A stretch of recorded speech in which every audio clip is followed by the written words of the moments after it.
ദൈവ തിരുനാമം മഹത്വപ്പെടുമാറാകട്ടെ. തിരിച്ചറിവ് ദൈവം മനുഷ്യന് കൊടുത്ത ശ്രേഷ്ഠമായ വരദാനങ്ങളിൽ ഒന്നാണ്.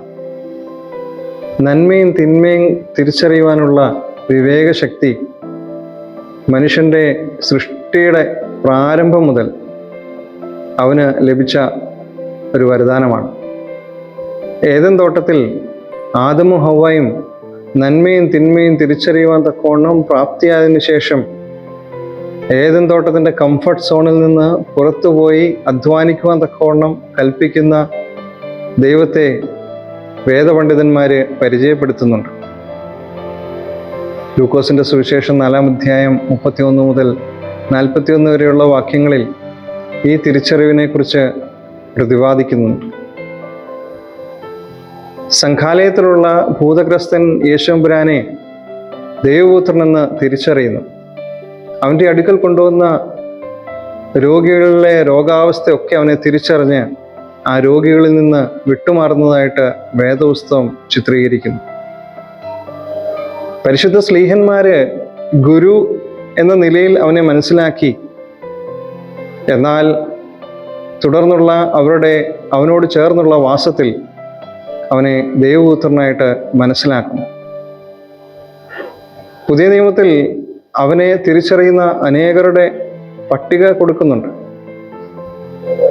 പരിശുദ്ധനായ പത്രോസ്ലീഹ നീ ജീവനുള്ള ദൈവത്തിൻ്റെ ഏകപുത്രൻ എന്ന് പ്രഖ്യാപിക്കുന്നുണ്ട്. വീണ്ടും കനാന്യക്കാരി സ്ത്രീ അവനെ തിരിച്ചറിയുന്നു. സ്ലീഹന്മാരിൽ നഥാനിയേൽ അവനെ തിരിച്ചറിയുന്നു, ദൈവപുത്രനായിട്ട് അവനെ മനസ്സിലാക്കുന്നു. ബെഥനിയിലെ മാർത്ത അവനെ ദൈവത്തിൻ്റെ പുത്രനായിട്ട് തിരിച്ചറിയുന്ന നിമിഷങ്ങൾ വേദപുസ്തകം ചിത്രീകരിക്കുന്നുണ്ട്. എന്തിന് ക്രൂശിൻ ചുവട്ടിൽ നിന്ന റോമ പടയാളി ഇവൻ സത്യമായും ദൈവപുത്രനായിരുന്നു, നീതിമാനായിരുന്നു എന്ന് രേഖപ്പെടുത്തുന്നു.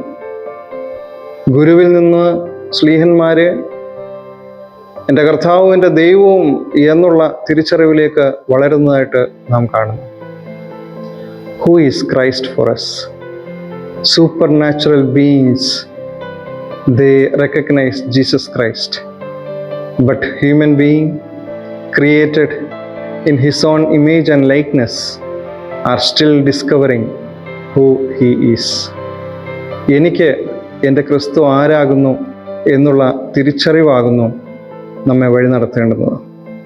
ഈ നോമ്പ് ആ ഒരു തിരിച്ചറിവ് ലഭിക്കുവാൻ തക്കവണ്ണം സംഗതിയാക്കട്ടെ എന്ന് പ്രാർത്ഥിക്കുന്നു, ആശംസിക്കുന്നു.